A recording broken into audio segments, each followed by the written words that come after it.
台南不只是文化古都，更是台灣重要時尚產業生產重鎮。參照成衣甲布料，南市攏具備完整的供應鏈甲蓬勃創意能量。市府經發局主辦，工商時報新辦的第一屆2025台南流行時尚產業展，5日7天佇大台南會展中心盛大舉行。請用剪。現場的貴賓朋友們，借由大家的雙手，為我們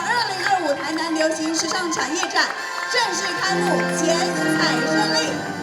從過去作為紡織的基地，到未來我們希望能夠創立的是一個以設計為導向的自有品牌，來打造我們台南品牌的這些創新。尤其是咱台南有真濟大學，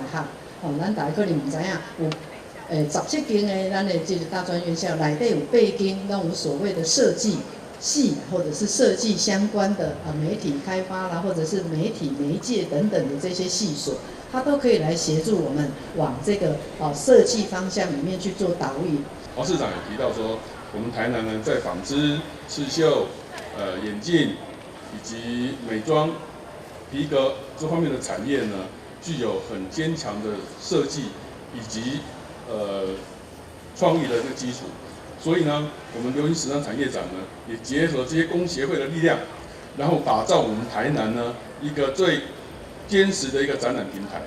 然後讓我們的展覽成為南台灣最有領導力的一個展覽。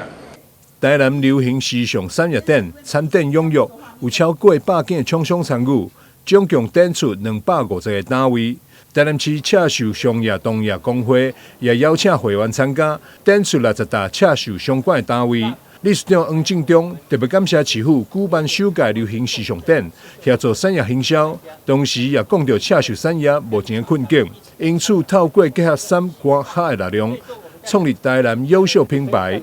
刺繡產業泡沫化，所以說已經很多100-200家已經收起來，剩下到10幾家也都在苦撐啊。所以我在想說，我既然是刺繡商業同業公會的理事長，我就有這個責任，把刺繡所有的廠商創造一個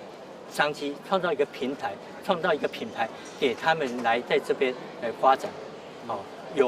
有空間來讓東山再起重生所以說我就結合場官學研來設計一個台灣優秀